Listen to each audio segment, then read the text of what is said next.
Hi everybody, it's Julie. Welcome to Hello Monday. I've been off for a couple weeks from video work for a much needed break and I'm super happy to be back, and we're celebrating Laura Sturks' 10,000 YouTube subscribers today. I'm going to be making this really fun birthday card. I'm going to be working with a stamp set called Make a Wish by Hero Arts and combining that with some essentials by Ellen. Now my base card is made from some Neenah Solar White, 110 pound, and I've masked off the gutter crease there with a post-it note so that I have a better idea of the actual area I'm going to be stamping on and planning my layout. I've borrowed a little polka dot from the Polka Dot set and inked up with some aquamarine pigment ink by Avery L, and also a little starry flower shape from the Make-A-Wish Hero Art set. And I'm inking that one up with some golden glitz Delicata ink by Suki Neko. And that's going to give me a really nice two-tone confetti background. While that's drying, I'm going to grab some vellum cardstock. This is the Essentials by Ellen Vellum, and I love this heavy weight. It's like a 40-pound vellum. And I'm going to sponge that same aquamarine ink onto the back side of that vellum with a sponge, and that's going to create that ombre effect. And I'm just blotting it here against my scratch paper here just to make sure that it's all nice and dry. And I love the way the Avery L pigment inks blend against vellum cardstock. It's just a beautiful, awesome finish, and it doesn't transfer to my fingertips. It dries very quickly. So now I'm going to trim this panel down using my Fiskars trimmer. I wanted to take about a ½ inch off overall so that I have a ¼ inch matte finish when I layer it to my base card. I'm going to get the greeting stamped on there. I borrowed the Hooray from the Make-A-Wish stamp set, and I'm also going to be inking up with some StazOn Jet Black. I really like using StazOn ink when I stamp onto vellum because it works super great on non-porous surfaces and especially well on vellum. So now I'm going to take the cake image. I have a scrap of Solar White there from my scrap bin, and I'm going to also ink up again with the StazOn Jet Black. I figured since I was, just using that ink, I'm just going to keep using it all the way through. This ink is bleed proof, so if you wanted to watercolor or use water-based markers over the top, you could. I'm not actually coloring this cake today, but I'm just so you know. Now, I've already made a mask that I stamp and cut out on a post-it note, and I put that over my cake. And then I'm going to take the cake plate from the Make-A-Wish set and ink that up again with black ink, and I'm going to stamp that right over the top. I'm just making sure everything is lined up nice and straight.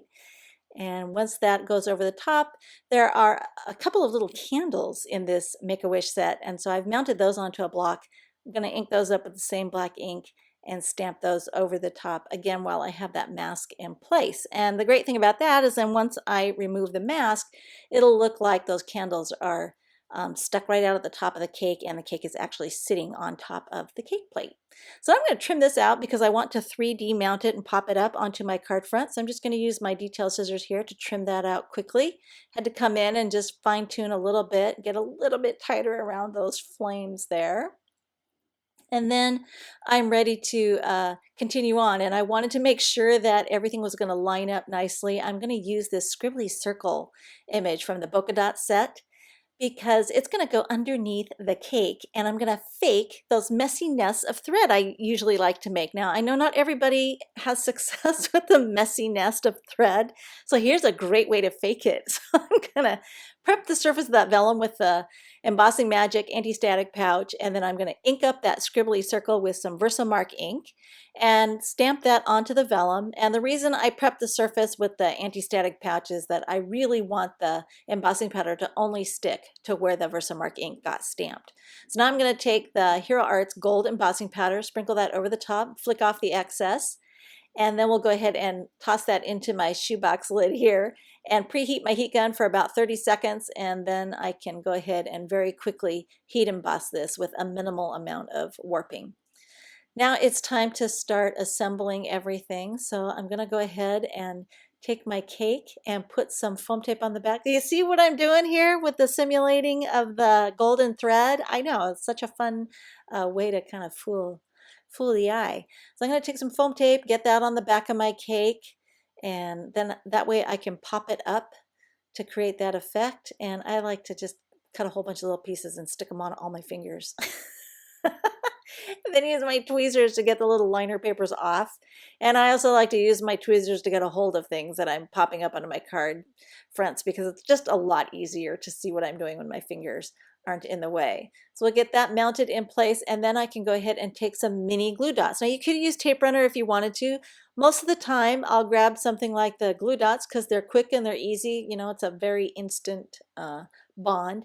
And I love these glue dots that come on the little perforated sheets, so you can grab as many as you need and leave the liner paper on until you're ready to actually mount that to wherever it's going. So now that I've got these glue dots on there, I can go ahead and remove the liner papers. Sometimes they stick a little more firmly than we want. You have to get in there and, you know, kind of futz around with them a little bit, but for the most part, they're, you know, pretty easy to work with. I'll go ahead and get that mounted. And you'll notice I strategically place those glue dots where they won't be seen. So they're behind the stamping and behind the cake, so you can't even see where I'm mounting that vellum into place on the card front.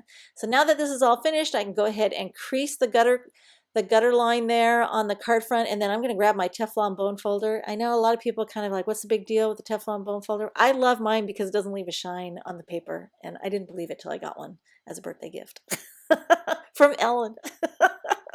Then I was like, oh my gosh, I'm hooked on that thing. So I decided to accent the flames at the top of the cake there on the candles with my Wink of Stella pen, but it had not been capped very well and it started turning and getting all dried up. So I grabbed my gel pen and went over the top of it, and I got a nice bright gold there. And then I added some starry sequins by Pretty Pink Posh to finish off the card, and I think it turned out super cute.